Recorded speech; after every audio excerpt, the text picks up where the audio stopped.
जय श्री राम प्रेमी भक्तों, अपने मन को शुद्ध करना सीख लो। फिर जो चाहोगे, जैसा सोचोगे, वही आपको मिलेगा।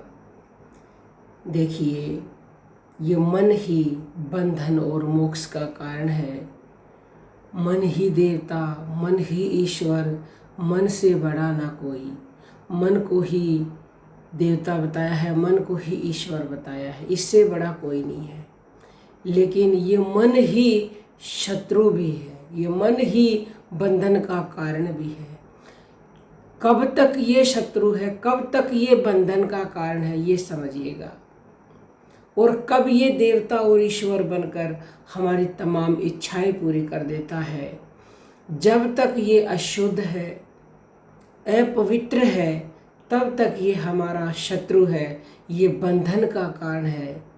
ये हमें पतन की तरफ लेकर जाता है।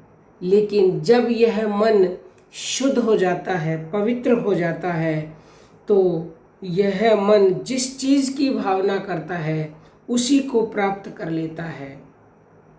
अशुद्ध चित्त की कामनाएं कभी पूर्ण नहीं होती। इसलिए संसारी यानी अज्ञानी के लिए कर्म का ही विधान है तथा उसका उसी में अधिकार है। उसके फल ईश्वर के अधीन है। ईश्वरीय नियमों के अंतर्गत जिस प्रकार के फल का वह भागी है, वही उसे मिलता है। किंतु शुद्ध अंतःकरण वाला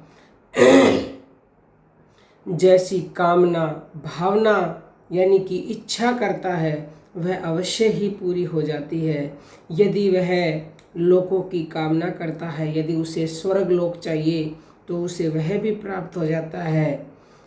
यदि उसे परम लोक चाहिए, तो उसे वह भी प्राप्त हो जाता है। यदि वह भोगों की कामना करता है, तो वह उन भोगों को प्राप्त कर लेता है।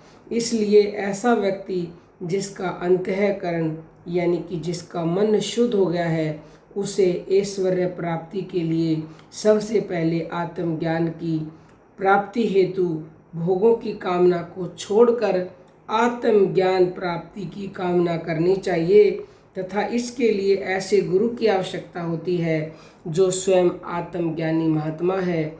इस आत्मज्ञान की अंतिम उपलब्धि में गुरु की अनिवार्यता है।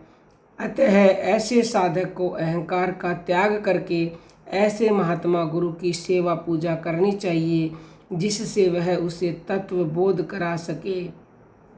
साधक के लिए आरंभ एवं अंत में गुरु की अनिवार्यता शास्त्रों में स्वीकार की गई है। ये मुंडुक उपनिषद में वर्णित है।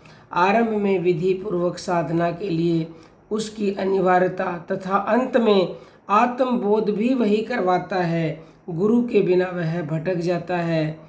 यह ज्ञान पुस्तकों के पढ़ने से प्राप्त नहीं होता है। गुरु ही इसका एकमात्र माध्यम होता है। यानी कि गुरु की शरण जब आओगे तो गुरु आपको आत्मज्ञान कराएंगे, दीक्षा देंगे। उसी दीक्षा से यानी आप गुरु मुख निरंतर रहोगे तो आपका मन जो अभी बंधन का कारण है, फिर वही मोक्ष का कारण बनेगा। अंतःकरण यानी कि मन निर्मल होते ही जैसा आप सोचोगे, जैसा आप चाहोगे, वो आपको जरूर मिलेगा, इसमें संशय नहीं है। ये हमारे शास्त्रों में वर्णित है। तो आप सच्चे गुरु के शरण जा कर के अपने अंतःकरण को निर्मल शुद्ध करने का उनसे ज्ञान लीजिएगा, तो अवश्य ही आपकी तमाम इच्छाएं पूरी होंगी।